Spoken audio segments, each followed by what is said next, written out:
नमस्कार। मैं अरुण के शर्मा, एनालिस्ट वन थॉट, एक बार फिर से आपके सामने हाजिर हूँ। आज बात करेंगे, अभी अभी हरियाणा में पीएम साहब बोले हैं कि कांग्रेस को मुस्लिम अध्यक्ष बनाना चाहिए। तो नरेंद्र मोदी साहब, आपको मैं पूछता हूँ, क्या आपको मुस्लिम को विधायक या लोकसभा का सदस्य या राज्यसभा का सदस्य क्यों नहीं बनाना चाहिए? आपके पास दो मुसलमान नेता हैं, क्या हुआ उनका? कौन से किनारे में घुसेड़ दिया आपने उनको? आप तो मुसलमानों से नफरत करते हैं और दूसरे को आप आदेश देते हैं कि आपको, आपकी पार्टी को मुसलमान अध्यक्ष होना चाहिए। ये सरासर गलत बात है। और आप जो बात कर रहे हैं ना, वो नफरत के बीज बोने जैसी बात कर रहे हैं। वैसे भी आपका इतिहास रहा है, शुरू से लेकर आज तक आपने किसी के साथ चलने की जहमत उठाई नहीं है, चाहे आपकी माँ हो, चाहे आपकी पत्नी हो, चाहे आपका परिवार हो, और उसका एहसान आप देश के ऊपर करते हैं। ये जो बात आप कह रहे हैं, ये बिल्कुल अनर्गल और बकवास किस्म की ये बात कह रहे हैं आप। तो ये कहा कि मुसलमान सिर्फ पंचर नहीं बनाते। जी हाँ, मुसलमान पंचर नहीं बनाते। आपकी ही सरकार में मुसलमान आईएएस भी हैं, आईपीएस भी हैं, कैबिनेट सेक्रेटरी भी हैं, बहुत सारे लोग हैं। आप दृष्टिपात तो करें, आप कम से कम उनको प्यार भरी निगाहों से देखें तो सही कि मुसलमान क्या क्या करते हैं। अब्दुल हमीद भी मुसलमान थे, हमारे देश के तो राष्ट्रपति भी मुसलमान रहे। तो आप ये बात कहकर ओछी बात ना करें। आप ये जो बात कह रहे हैं, आपको कहने का हक ही नहीं है। अगर आप विधायक, लोकसभा सदस्य या राज्यसभा सदस्य या कॉरपोरेशन के या इस तरह के जो लोग हैं, वहां पर मुसलमान हैं कहाँ आपकी पार्टी में? 1% भी नहीं है। और आप उनसे नफरत करते हैं, आप जहर का बीज बोते हैं। यही काम आपने किया है। 2002 में आपने कत्लो गारद किया है। मुसलमानों को, 3000 मुसलमानों को मरवाने की कॉन्सिक्वेंसी आपने ही की है। ये बात बिल्कुल सिद्ध है। हिसार में अगर आप जाते हैं अयोध्या फ्लाइट को हरी झंडी देने के लिए, तो वहां भी नफरत फैलाने का आप काम क्यों करते हैं? ये मेरी समझ से बाहर की बात है। प्रधानमंत्री आज हरियाणा दौरे पर रहे। सुबह 10 बजे उन्होंने हिसार में हरियाणा के पहले एक्सपोर्ट एयरपोर्ट का उद्घाटन किया। यहाँ हिसार अयोध्या फ्लाइट की हरी झंडी दिखाई। इसके बाद पीएम यमुनानगर पहुंचे और उन्होंने 800 मेगावाट के थर्मल पावर प्रोजेक्ट यूनिट की जो है इनॉग्रेशन किया। कंप्रेस्ड बायोगैस प्लांट का शिलान्यास किया और रेवाड़ी बाईपास का भी उद्घाटन किया। ये सारे उद्घाटन ठीक हैं, परंतु ये जो नफरत है, ये कहाँ से सीख के आए हो, इसके बारे में तो बताओ। आप एक भी प्रेस कॉन्फ्रेंस करते नहीं, प्रेस रिपोर्टर से आपको डर लगता है, और आप 1 to 1 करते नहीं। 1 to 1 करते तो आपको पहले क्वेश्चन दे दिए जाते हैं। ये किस तरह की मानसिकता रखते हैं आप? मेरी समझ से बाहर है। पीएम मोदी ने कहा, देश आज़ाद होने के बाद 2013 तक वाकफ कानून चलता रहा। 2013 में जो कानून पास हुआ था मोदी साहब, उसमें बीजेपी भी शामिल थी। बीजेपी के जो आपके दो मुस्लिम जो उस समय मेंबर थे, उनकी भी सहमति थी। और जो एसआईटी जो बनी थी कमेटी, उसमें भी उनकी शिरकत थी। आप भूले बैठे हैं। इतना झूठ बोलते हैं, इतना झूठ बोलते हैं कि पिछले 1000 झूठ बोलने पे जो आपने 998वां झूठ बोला था, वो पब्लिक भूल जाती है और आपको याद रहता है। तो मेरा मानना ये है कि 2013 में कांग्रेस ने जो कानून में संशोधन कर दिया था ताकि चुनाव में वोट पा सके। वोट तो आप पाने की बात करते हैं, आप हर तरीके से वोट पाने की बात करते हैं। ईवीएम में हेराफेरी आप करवाते हैं, बिल्कुल आप करवाते हैं, इसमें कोई दो राय नहीं है। विदेशों में लोग ये बात साफ साफ कह चुके हैं। और कैसे वोट प्रतिशत 5 बजे के बाद रात 9 बजे तक बढ़ जाता है, ये तो आप ही बताओगे, क्योंकि आपके 4 डायरेक्टर बीएचईएल में हैं ताकि वोट पा सकें। कानून को ऐसा बना दिया कि बाबा साहब के संविधान की ऐसी तैसी कर दी। साहब, ऐसी तैसी तो आपने की है। आपने बाबा साहब के तो पुतले तक फूक दिए और आज आप बाबा साहब की बात करते हैं। आपको शर्म नहीं आती? किस मुंह से आप बात करना चाहते हैं? इसका सही उपयोग होता तो मुसलमानों को साइकिल के पंचर बनाने की जरूरत नहीं थी। सर, साइकिल का पंचर तो हर कोई बनाता है, कोई जरूरी नहीं है वो मुसलमान हो। ये तो आप एक कम्युनिटी को प्रताड़ित करने की बात कर रहे हैं, जो कि सर्वथा अच्युत है।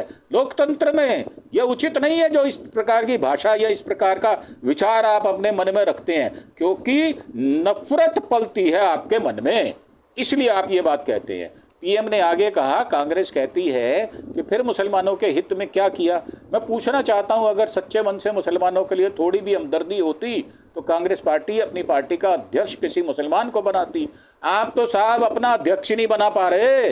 मोदी साहब, किस मुंह से बात करते हो आप अपना अध्यक्ष 1 साल हो गए बना नहीं पा रहे। नड्डा साहब को आप ढो रहे हो और वो आपको ईश्वर बता रहे हैं, तो मतभेद तो यहीं स्पष्ट हो जाता है और आपकी बात अनर्गल है, यह बात सिद्ध हो जाती है। तो कांग्रेस पार्टी अपनी पार्टी का अध्यक्ष किसी मुसलमान को बनाए, लेकिन इनके नेता ऐसा कुछ नहीं करेंगे। साहब, आप अपना अध्यक्ष तो चुन लो। ये सिर्फ देश के नागरिकों के अधिकार को छीनना चाहते हैं। ये तो राजनीति आप कर रहे हैं, और ऐसी राजनीति जो निचले स्तर पर है। बेल्ट के नीचे अटैक करते हो आप बेल्ट के नीचे की राजनीति करते हो, गटर की राजनीति करते हो आप। कभी आप कहते हो भैंस ले जाएंगे, कभी आप कहते हो मंगलसूत्र ले जाएंगे, कभी आप कहते हो आपकी बेटी को उठाकर ले जाएंगे, बेटी पढ़ाओ बेटी पटाओ का आप नारा लगाते हैं। तो मेरा मानना है कि इस तरह की अनर्गल बातें प्रधानमंत्री को शोभा नहीं देती। हिसार में पीएम ने मोदी के संबोधन की जो 3 अहम बातें हैं, अब आप देखो कितना नाटक करते हो। हवाई चप्पल पहनने वाला बेचारा हवाई चप्पल पहनने लायक ही नहीं बचा, इतनी महंगाई, इतनी बेरोजगारी हो गई है। पीएम मोदी ने कहा, जब श्री कृष्ण, बात बड़ी बड़ी करते हो आप, श्री कृष्ण की बातें करते हो, आप उनके अनुरूप काम नहीं करते। श्री कृष्ण जी की पावन भूमि हरियाणा, श्री राम जी की भूमि अयोध्या से सीधी जुड़ गई है। बहुत जल्द हिसार से दूसरे शहरों के लिए भी उड़ानें भरी जाएंगी। मेरा वादा रहा कि हवाई चप्पल पहनने वाला भी हवाई जहाज में उड़ेगा। 10 सालों में करोड़ों भारतीयों ने जीवन में पहली बार हवाई जहाज का सफ़र किया। हमने वहाँ भी नए एयरपोर्ट बनाए जहाँ कभी अच्छे रेलवे स्टेशन तक नहीं होते थे। ये सारा इंफ्रास्ट्रक्चर आपने नहीं बनाया भाई साहब, ये तो नेहरू की देन है और लाल बहादुर शास्त्री साहब की देन है और इंदिरा गांधी की देन है और राजीव गांधी की देन है जो कंप्यूटर लेकर आए। 2014 से पहले देश में 74 एयरपोर्ट थे और 70 साल में 74 एयरपोर्ट, आज देश में एयरपोर्ट की संख्या 150 हो गई। जरा नाम तो दे दो 150 एयरपोर्ट के, कौन कौन से आपने बना दिए, कम से कम पता तो चले। जैसे ऑल इंडिया मेडिकल आपने अनाउंस कर दिया था और वहां पर मिट्टी मिट्टी थी, एक ईंट भी नहीं थी। इस प्रकार के झूठ आप अक्सर बोला करते हैं और बिल्कुल कॉन्फिडेंस से बोलते हैं, संसद में भी बोलते हैं, विदेशों में भी जाकर बोलते हैं और देश में भी इस प्रकार के झूठ बोलते हैं। आप तो कहते हैं चेतक घोड़े की माँ गुजरातन थी, तो आपको कैसे पता चला वह गुजरातन थी और गर्भ धारण करने के लिए राजस्थान गई थी। दूसरा जो है वो कांग्रेस के धर्म के आधार पर आरक्षण दिया। प्रधानमंत्री बोले, हमें यह कभी नहीं भूलना चाहिए कि कांग्रेस ने बाबा साहब के साथ क्या किया। कांग्रेस ने बाबा साहब के साथ बहुत अच्छा व्यवहार किया और उन्होंने उनको अपना संविधान जो है बनाने का पूरा हक दिया था। कांग्रेस ने उन्हें 2 बार चुनाव हराकर अपमानित किया, आपने तो उनके पुतले जलाए। कांग्रेस संविधान की भक्षक बन गई है। कर्नाटका की कांग्रेस सरकार में ने पेंशन में भी SC ST OBC के अधिकार छीनकर धर्म के आधार पर आरक्षण दे दिया है। कांग्रेस जो है, कांग्रेस के लोग यूनिफॉर्म सिविल कोड का विरोध कर रहे हैं। उन्होंने कहा कि कांग्रेस ने हमारे पवित्र संविधान को सत्ता हासिल करने का एक हथियार बना लिया है। जब कांग्रेस को सत्ता का संकट दिखा, उन्होंने संविधान को कुचल दिया। कांग्रेस ने संविधान की स्पिरिट को कुचला है। संविधान की भावना है सबके लिए एक जैसी नागरिक संहिता होनी चाहिए, जिसे मैं कहता हूँ यूनिफॉर्म सिविल कोड, लेकिन कांग्रेस ने इसे लागू नहीं किया। उत्तराखंड में बीजेपी सरकार जाने के बाद UCC डंके की चोट पर लागू हुआ। संविधान को जेब में लेकर बैठे कांग्रेस के लोग उसका विरोध कर रहे हैं। वो जेब में इसलिए बैठे हैं कि बार बार निकाल कर आपको दिखाते हैं, तो आपको ये चताते हैं कि मोदी साहब तानाशाही नहीं, ये संविधान चलेगा, इसलिए जेब में रखते हैं। यमुनानगर में PM मोदी ने जो बातें कहीं, उसमें हिमाचल में सारे काम ठप हो गए, कर्नाटका में हर चीज़ महंगी हो गई। सब बाकी जगह तो महंगाई नहीं हुई, बाकी जगह तो सब कुछ फ्री में दे रहे हो ना आप। 5 किलो राशन दे रहे हो, लोगों को भीख मंगा बना रहे हो आप। तो ये तो आपकी काम करने की कला है। मोदी ने कहा हरियाणा की गाड़ी अब विकास के पथ पर दौड़ रही है, कांग्रेस शासित राज्यों में जनता के साथ विश्वासघात हो रहा है। पड़ोस में देखिए हिमाचल में सारे काम ठप पड़े हैं, कर्नाटका में देखिए हर चीज महंगी हो गई। सिर्फ कर्नाटका में महंगी हुई पूरे देश में, बाकी देश में सब सस्ता है, फ्री में मिल रहा है, फोकट में मिल रहा है। कर्नाटक में जो कांग्रेस सरकार ने टैक्स लगाए उनकी सोशल मीडिया पर लोगों ने खूब आलोचना की है। खुद वहाँ के मुख्यमंत्री के करीबी कहते हैं कि कांग्रेस ने कर्नाटका को करप्शन में नंबर 1 बना दिया है। तेलंगाना में भी कांग्रेस की सरकार है, जंगलों पर बुलडोजर चला रही है।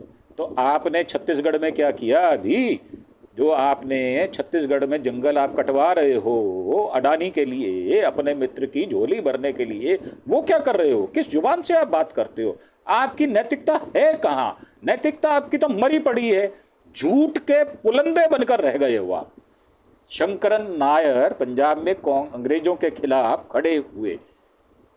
मोदी साहब ने कहा कि कल देश ने बैसाखी का पर्व मनाया, कल ही जलियांवाला बाग हत्याकांड हुआ था।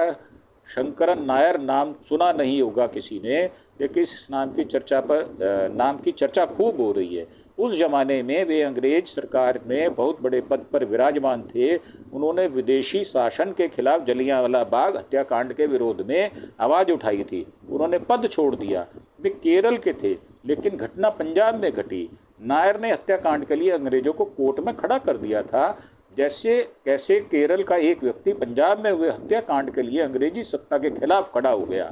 और उन्होंने कहा कि कांग्रेस सरकार में पूरे देश में ब्लैकआउट होते थे। 2014 से पहले जब कांग्रेस की सरकार थी तब पूरे देश में ब्लैकआउट होते थे। कांग्रेस सरकार यदि रहती तो देश को आज भी ऐसे ही ब्लैकआउट से गुजारा करना पड़ता। न कारखाने चल पाते, न रेलगाड़ी चल पाती, न खेतों में पानी पहुंचता। यानी कांग्रेस की सरकार रहती तो ऐसे ही संकट बना रहता। तो मोदी जी एक ठंडे दिमाग से बात बताओ, 28% GST किसने लगाया है? ये लूट की राजनीति कौन कर रहा है?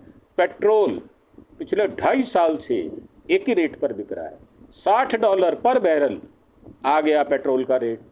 तो आपने सस्ता क्यों नहीं किया? आपने तो 5 रुपये एक्साइज और बढ़ा दी। और PM केयर फंड का जवाब कौन देगा? मोदी जी ये भी तो बताओ, कितनी लूट खसोट की है आपने। और ये जो इलेक्शन बॉन्ड थे उसमें तो एक्सटॉर्शन धमकी दे देकर लोगों को जेल में डाला आपने। ईडी के फरमान जारी किए, ईडी ने उन कंपनियों के MD को जेल में डाला। फिर आपने उनसे 5-5 करोड़ रुपए लिए, 25-25 करोड़ रुपए लिए, फिर उनकी जमानतें करवाई। ये सब तो सुप्रीम कोर्ट कह चुका है। ये जो फ्रॉड आपने किया है ना 6,980 करोड़ का, उसका जवाब कौन देगा? जवाब तो आप देते नहीं। प्रेस कॉन्फ्रेंस आप करेंगे नहीं। आप मनमोहन सिंह है नहीं जो 114 प्रेस कॉन्फ्रेंस 10 वर्षों में कर ले। आपको तो डर लगता है, डर के मारे आपके हाथ पैर कांपने शुरू हो जाते हैं। आप उससे हेलीकॉप्टर से रिपोर्टर्स को नीचे उतार देते हैं। आप जब कोई कठिन क्वेश्चन किया जाता है तो आप ये कह देते हैं कि दोस्ती बनी रहे, पानी पीना शुरू कर देते हैं। आप जवाब नहीं देते, आप किसी भी प्रश्न का उत्तर नहीं देते। ऐसा प्रधानमंत्री, विलक्षण प्रधानमंत्री देश ने पहली बार देखा है जो इस प्रकार की तानाशाही करता हो। आप तानाशाह प्रधानमंत्री सिद्ध हो रहे हो और आप हिंदू मुसलमान कर रहे हो। देश में आप आज देखो 3 जगह आगजनी लगी हुई है। ये आपका ही सारा किया धराया काम है। आज हालात बदल रहे हैं। बीते 10 सालों में भारत ने बिजली उत्पादन की क्षमता को करीब 2 गुना किया है। आज भारत अपनी जरूरतों को पूरा करने के साथ साथ पड़ोसी देशों को भी बिजली निर्यात कर रहा है। उसमें भी आपका स्वार्थ है। अडानी साहब को आपने झारखंड में दे दिया और वो महंगा कोयला जो है ऑस्ट्रेलिया से आयात कर रहा है, उसमें भी अड़ंगा लगा। क्या हुआ अडानी साहब के खिलाफ? अमेरिका ने क्या किया? 2 केस चल रहे हैं वहां पर। तो ये सब करते जो हो वो आप करते हो अपने दोस्तों को हितों के ध्यान में रखकर आप ये सारा काम करते हो।